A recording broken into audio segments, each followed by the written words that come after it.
5 seconds.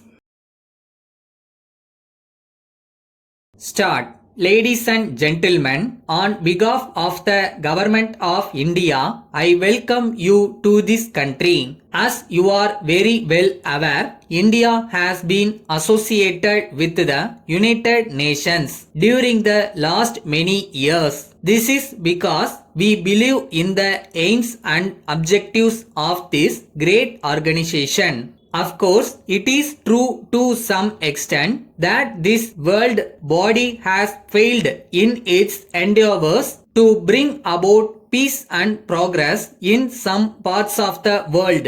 But nevertheless, we believed in its usefulness and decided to support it in the hope that satisfactory results will come sooner or later. We are gathered here today to discuss about the various problems faced by the countries in Asia. During the last many years, these problems have been considered in the world context. As a result, these countries have been neglected. It was not considered important enough for as much attention to be given to it as was given to certain other parts of the world.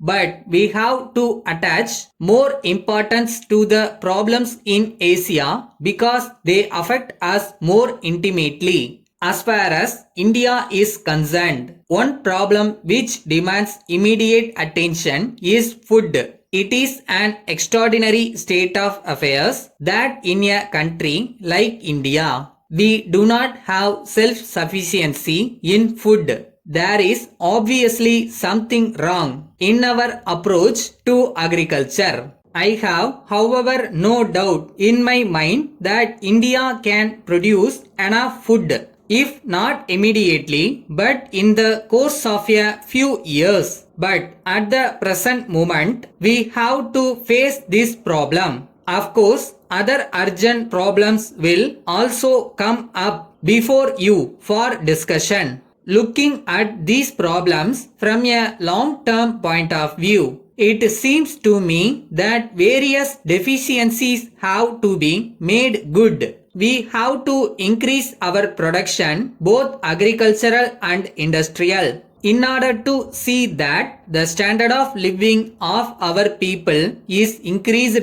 to a great extent.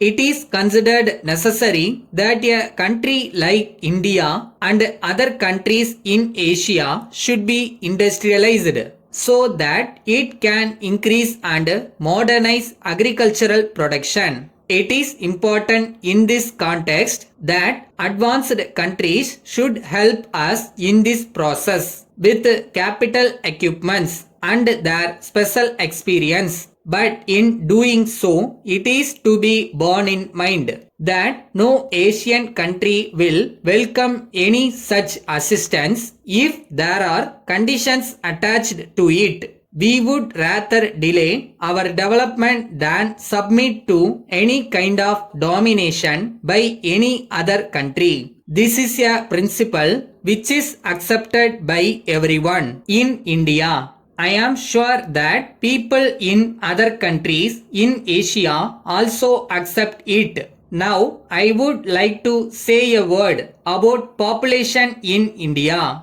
A great deal has been said and written about our tremendous population. It is true that we cannot solve any problem if our population growth is not checked efficiently and as quickly as possible. Well, I have no desire for the population of India to go on increasing. I am all in favor of checking this growth.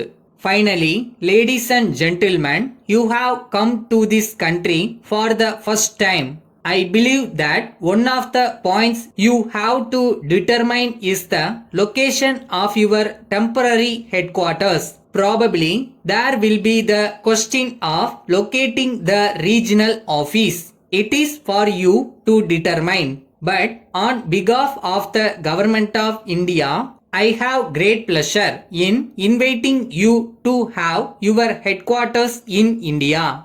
I once again express my welcome to all of you and wish you success in your endeavors.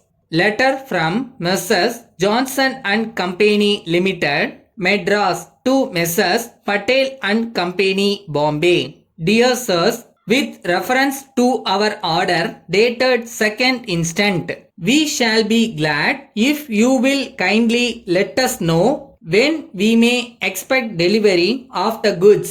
We wrote to you on this subject last month, but up to this time, we have not received any reply from you in the matter. We must have a definite promise of early delivery by return of post.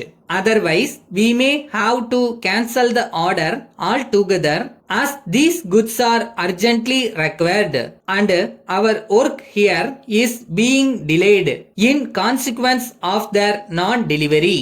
We are sorry to inform you in this connection that you are treating us very badly with regard to these deliveries. We also wish to inform you that unless immediate steps are taken to prevent such long delays, we shall be compelled to transfer our orders to another company who will treat us with more consideration. You have been supplying these goods for 6 years, and in the circumstances, we consider that we deserve better treatment at your hands. Apart altogether from this, we have been writing to you on the subject for the last 2 or 3 months, but our letters seem to have been absolutely ignored. We would therefore like to request you to look into the matter urgently and let us have a proper reply at once. Yours faithfully.